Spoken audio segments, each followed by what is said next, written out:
Family terrorized inside their own home at gunpoint. Armed men actually forced their way inside. They started ransacking the place, and it doesn't stop there. Matthew Torres live with the latest developments. Good morning. How frightening, Matthew?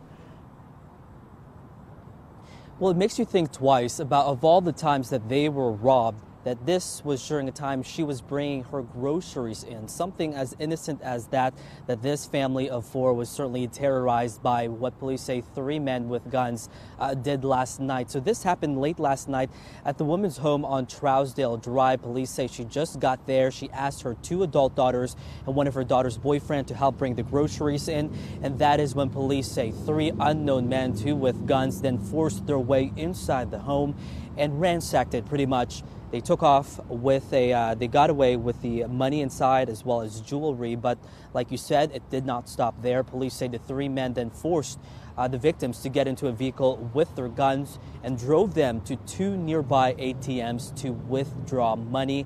And then eventually all of the victims were dropped off right here at the shopping center, which we are off Old Hickory Boulevard and I-65. Luckily, no one was hurt, but so far, police haven't arrested anyone. There is one pretty good description for at least one of the men, black man in his mid-20s, about 6'2". The victims say his hair is small dreads, fades into from the top part of his hair, chin strap beard, and was last seen wearing all black clothes. So again, scary moments for this family of 4. Luckily, no one was hurt. So if you have information, call police at 615-74-CRIME. We're reporting live. I'm Matthew Torres, News Channel 5 HD. Thank you, Matthew. And happening now, the search is on for 2 teens wanted in connection to a deadly shooting. Cuthbert Langley is at the Hermitage Police Precinct this morning, where detectives are working this case. Good morning, Cuthbert. Good morning, Amy. Right now, investigators tell me they are still following strong leads about finding these killers. We know that they are looking for those 2 teenagers in connection to the shooting. Their names have not been released yet.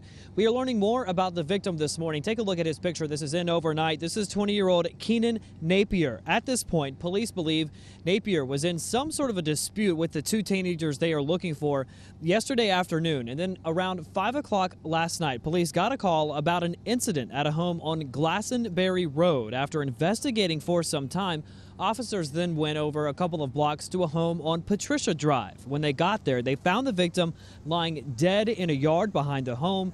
And at first, officers thought they were responding to a suicide, but they quickly realized that was not the case. And it was obvious that he had been shot, and it was a homicide and not a suicide. Police also tell me this morning the victim had multiple gunshot wounds all over his body.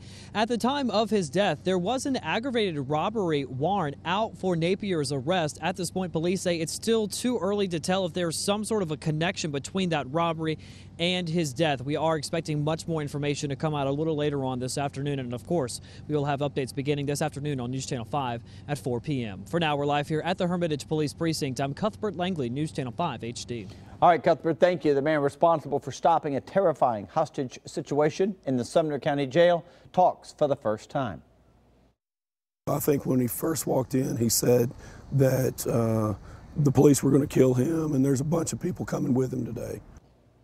You can see Anthony and Alicia Hyde at the counter there. They're the ones in the teal work shirts, top left there of your screen. That's when James McCutcheon storms in holding a police officer's shotgun that he had stolen out of the back of the squad car that he crashed there as he was trying to get away, still in handcuffs. He then ran into the jail, ordered everyone onto the ground. Hyde says McCutcheon then threatened a young girl and he had to take action. I put my hands over my head so he couldn't see what I was focused on. And as I got up off of my knees, which would give me the opportunity to lunge, I just jumped forward and grabbed the gun with both hands and pushed it and pushed him. Hyde says he cannot remember how many times he hit McCutcheon before officials finally rushed in. He was yelling the whole time. That's why he's lost his voice. And look at this, hurt his hand as well. But everyone made it out safely, so it was all worth it. Boy, he is a hero this morning. McCutcheon, meantime, not a hero. He's back behind bars being held on a $10 million bond. New development, Steve, in a story we broke here first on News Channel 5 this morning. The head of Sumner County's Criminal Investigations Division has resigned. Major Don Lindsay was previously placed on unpaid leave following accusations he stole drugs from a county evidence locker. News Channel 5 also learned there's surveillance video of the alleged incident. It's one of the employees, one of the officers with the Sheriff's Department, and it is a very high-ranking officer.